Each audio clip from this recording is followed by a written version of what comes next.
अस्सलामुअलैकुम दोस्तों, आप लोग कैसे हैं। आई होप आप लोग अच्छे होंगे, खैरियत से होंगे। दोस्तों आज मैं बात करूंगा कि इंसान को जब भी पेशाब करने जाना हो, जब भी बैतुल खला जाना हो, जब भी इंसान को इस्तिंजा करना हो, तब इंसान को पानी लेकर के करना चाहिए, बैठ के करना चाहिए। बहुत से ऐसे लोग हैं, बहुत से ऐसे जो है लोगों को आपने भी देखा होगा, हम तो रोज़ाना ही देख रहे हैं। इंसान जाएगा, खड़ा होकर थलथला के मारेगा, गया। बहुत से हमने देखा है, आपने भी बहुत से लोगों को देखा हो, खड़े खड़े फलफला के धलधला के मार देते हैं। तो ऐसा नहीं करना चाहिए, बहुत गलत चीज़ है। क्योंकि इंसान ऐसा करता है तो इंसान नापाक होता ही है और अपने आप को गुनाहों की तरफ ले जाता है। तो इस सब चीज़ों से आप बचें। जब भी आपको पेशाब करने जाना हो, इस्तिंजा करना हो, तो आप बैठ करके करें और पानी ले करके करें, ताकि आप गुनाहों से भी पाक रहें। दूसरी चीज़, आप जो है अपने आप को हमेशा पाक साफ भी रख पाएंगे अगर आप बैठ के पेशाब करेंगे। तो अगर आप खड़े खड़े मार देंगे जो है, तो आप जो है आपका जो है गुनाह भी आपके ऊपर होगा और आप जो है आपका बदन भी नापाक हो जाएगा। उस हालत में आप कुछ कर भी नहीं सकते हैं। दोस्तों मैं आप लोगों से यही गुजारिश करूंगा, जब भी आपको पेशाब करना हो तो पानी ले कर के करें और बैठ कर के करें।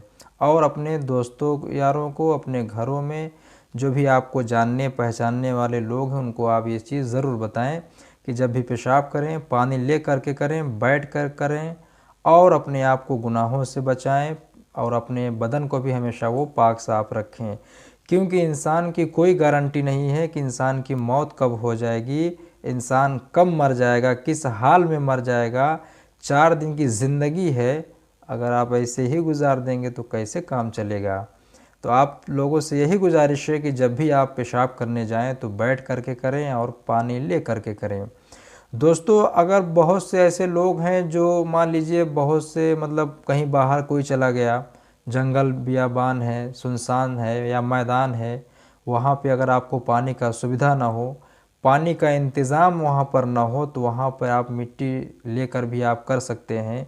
आप कोई ऐसी जगह पर हैं जहाँ पे आपको पानी कहीं दूरों दराज तक नज़र नहीं आ रहा है, पानी आपको कहीं पे नज़र नहीं आ रहा है, पानी आपको कहीं मिल नहीं रहा है, तो वहाँ पर आप जो है मिट्टी से भी आप जो है अपने बाथरूम, अपने इस्तिंजे को पाक कर सकते हैं। इस्तिंजा जो है आप मिट्टी से भी लेकर के, मिट्टी के ढेले से भी आप कर सकते हैं।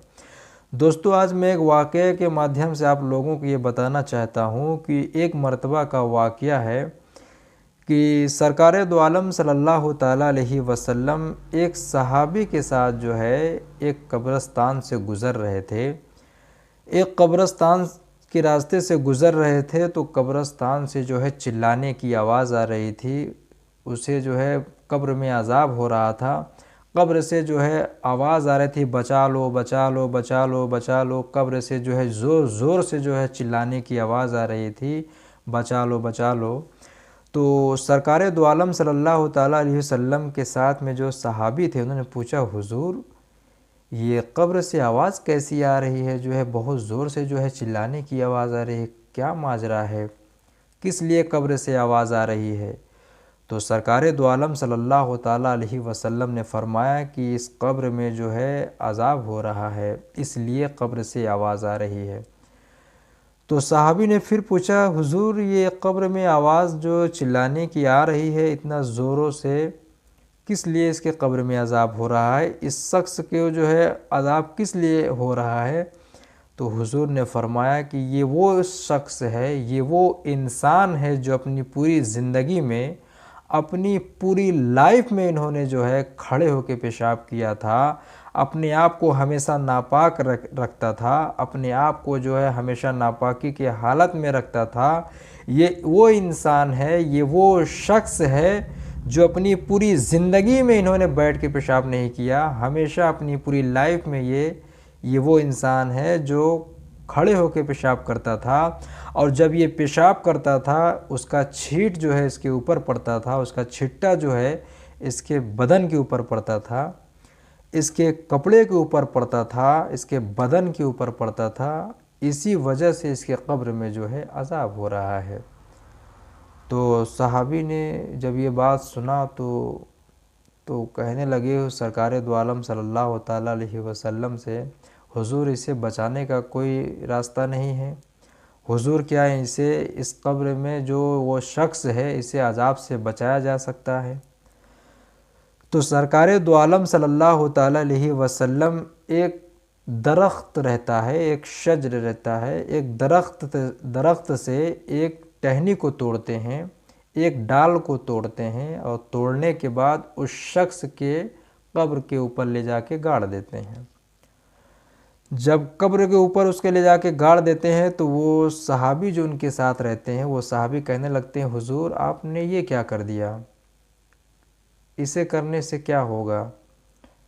तो सरकार दो आलम सल्लल्लाहु अलैहि वसल्लम ने फरमाया कि इसलिए मैंने इस टहनी को इसके कब्र के ऊपर गाड़ा है कि जब तक ये टहनी, ये डाल इसके कब्र पे गड़ा रहेगा और ये जब तक हरा रहेगा तब तक इसके कब्र में अज़ाब नहीं होगा, ये कब्र के अज़ाब से महफूज रहेगा, इसके कब्र में अज़ाब नहीं होगा।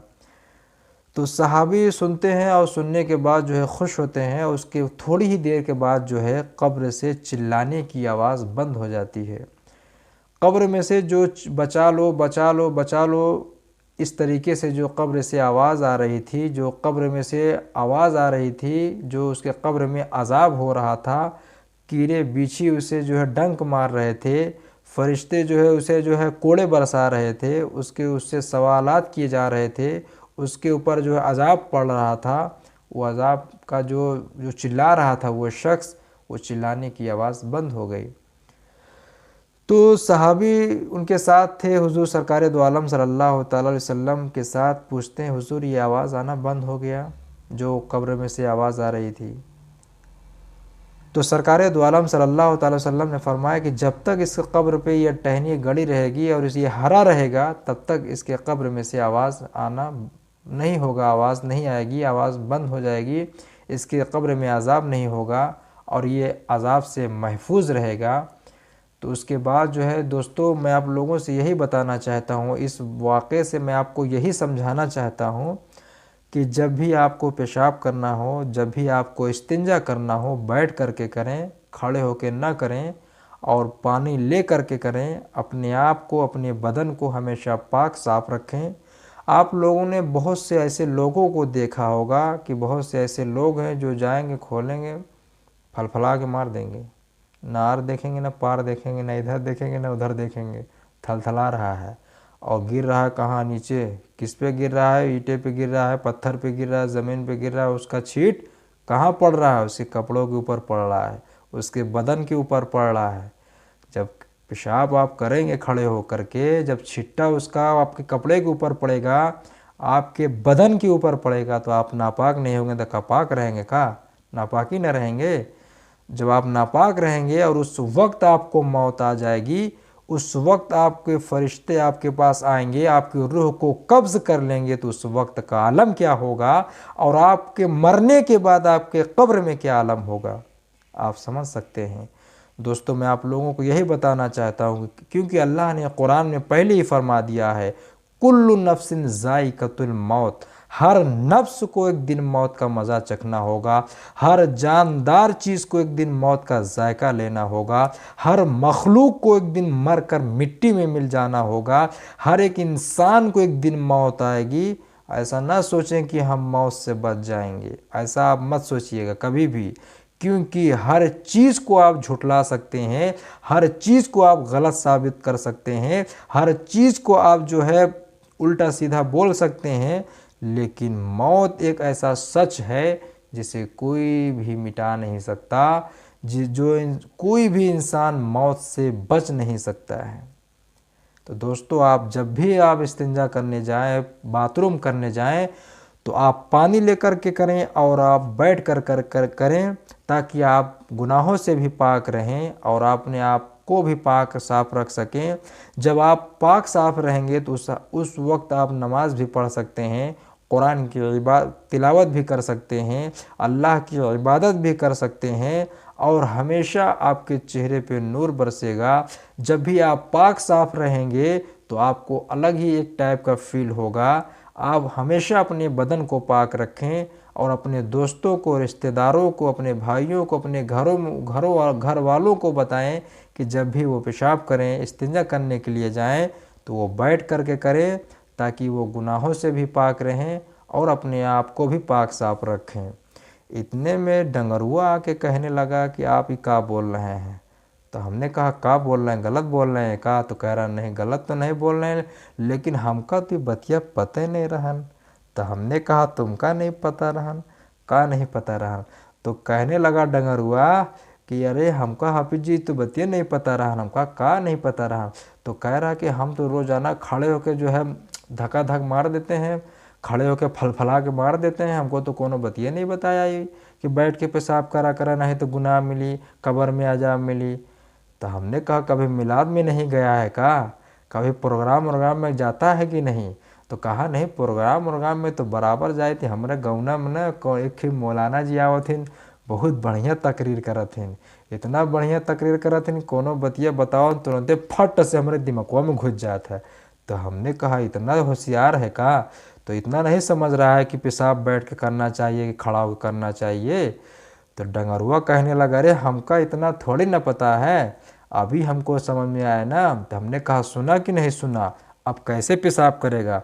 तो डंगरुआ कहने लगा अब हम जब भी करेंगे ना, पानी लेके करेंगे और बैठ के करेंगे। हमने कहा हाँ सुन ले, क्योंकि जब भी तू पेशाब खड़ा होकर के करेगा, जब तू पेशाब खड़े होकर के करोगे और उस वक्त जब तुम पेशाब करते रहोगे तो तुम्हारे ऊपर छींट पड़ेगा, तुम्हारा कपड़ा भी नापाक होगा, तुम भी नापाक हो जाओगे।